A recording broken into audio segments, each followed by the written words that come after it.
Have you any news?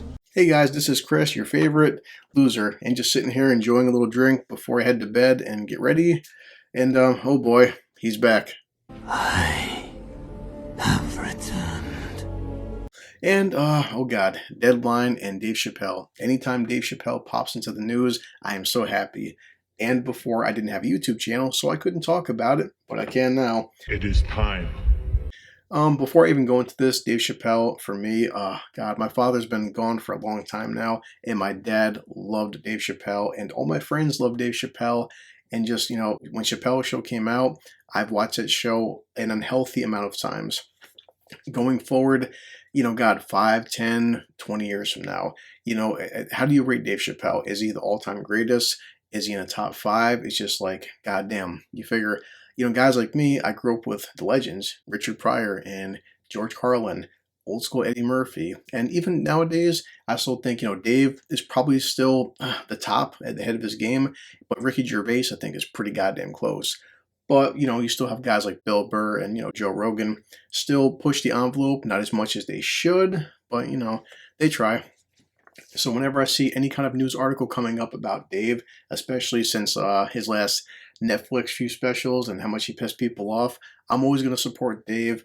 I love his comedy. In fact, there's so many reasons why I started a podcast, which I've always said is separate from this, and Dave is part of that. I love raw, unfiltered, raunchy comedy, and just it would be so nice if one day we get to see Chappelle's show come back and just get to see old comedy like it used to be.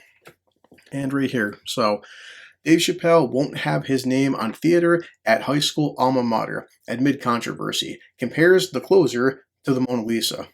Now, you can't tell if Dave is being serious or not, but, it comes down to, guys, hey, all art is subjective. Is Mona Lisa any good? I mean, it depends who looks at it. Some people are just like, hey, it's a painting of a woman. And some people are like, it's a masterpiece that transcends time. So I would say, Dave Chappelle's last comedy specials, for me, they transcend time. The theater building at Duke Ellington School of the Arts in Washington, D.C. was to be officially named in a ceremony tonight after one of the school's most famous graduates, Dave Chappelle. Excuse me. The naming was in consideration of Chappelle's support of the school, especially after he and his friends were the group that raised the most money for the building. And go, Dave.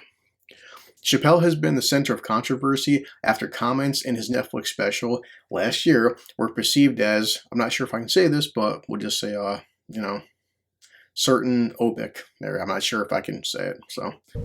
I cannot say.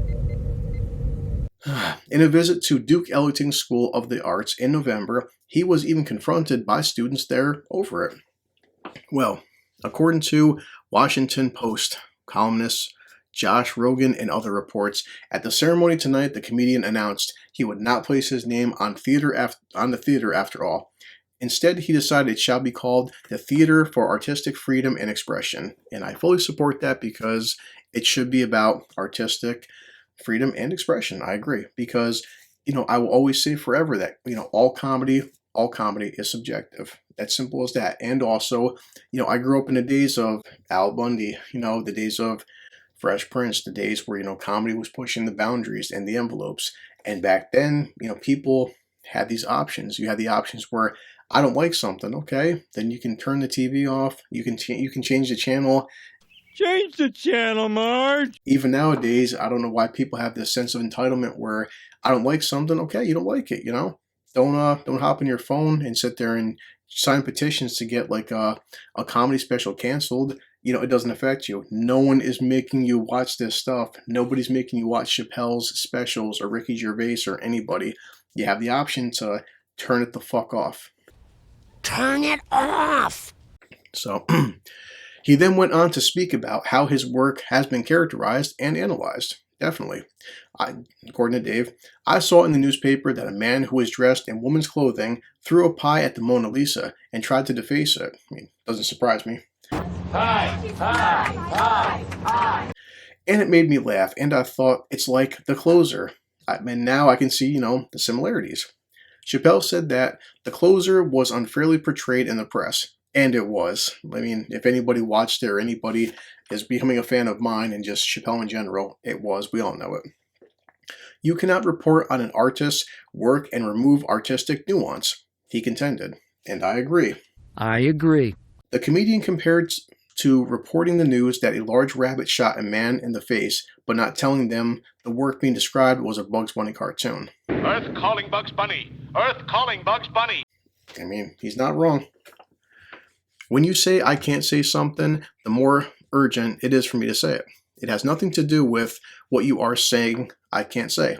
It has everything to do with my freedom of artistic expression. Free speech.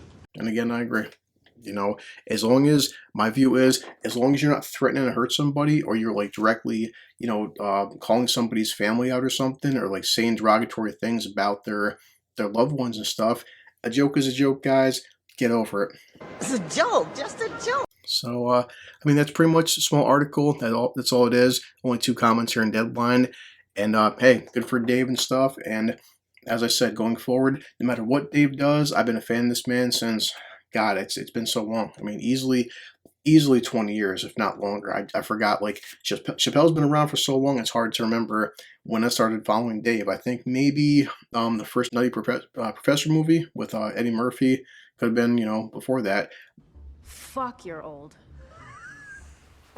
When my father was alive, we watched every single one of his comedy specials.